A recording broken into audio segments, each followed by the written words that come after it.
Fighting in this environment is a huge challenge. Soldiers need all the help they can get. And that includes having weapons that are specifically adapted for fighting in extreme cold. That's crucial for the ultimate winter warrior. The sniper.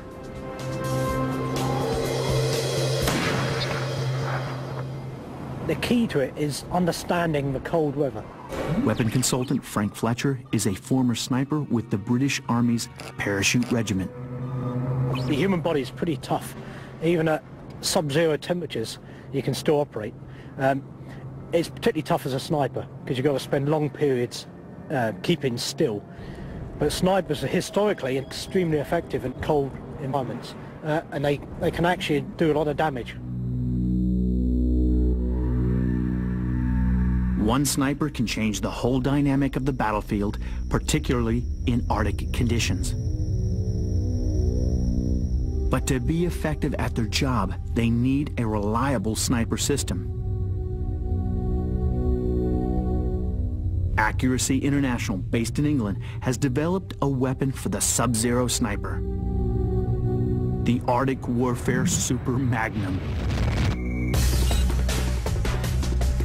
Already used by Special Operations Command in the United States, the Arctic Warfare Super Magnum is being issued to snipers in the British military. It's a bolt-action rifle with a range of over a mile. It fires the incredibly powerful .338 caliber Lapua round, considered by many experts as the best round ever made. It's a heavier bullet, very useful if you're wearing body armor. Remember in the Arctic people wear lots of clothing and stuff. 7.62 at long range is going to maybe be pushed to penetrate that. This will certainly shoot through it. When temperatures drop to 50 below, it's so cold you can't even touch the weapon without gloves.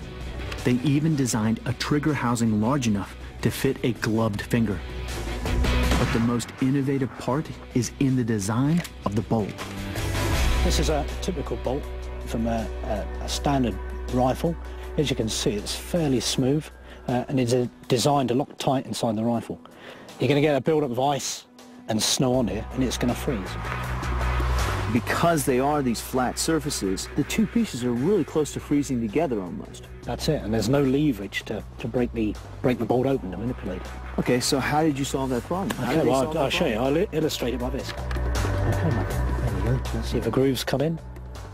A number of grooves. Okay. And you're saying because of these grooves now, you have enough of an airspace that I can break free that ice just because of those small little grooves. Yeah, and the other thing is if you're using an Arctic lubricant, it's going to sit in the wells of those holes. So again, that's going to act to stop it freezing. And for long-range shooting, they've made some modifications. They've added a muzzle brake to limit the flash, reducing the chance that the sniper will be spotted.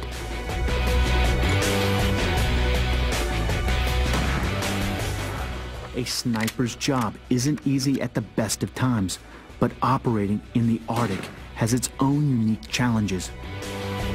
Conventional sniping in the Arctic would take twice as long. So your planning phase to move into an FFP, which is your final fire position where you're going to take your shot, would take twice as long to get in there. Once you're still, you start to get cold.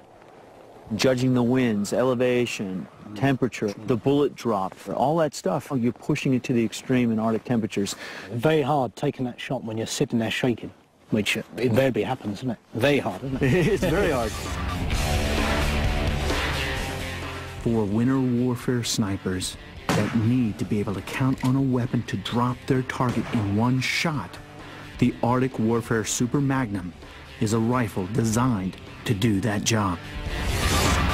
Next, over the frozen terrain of Alaska, fighter pilots are tearing up the Arctic sky.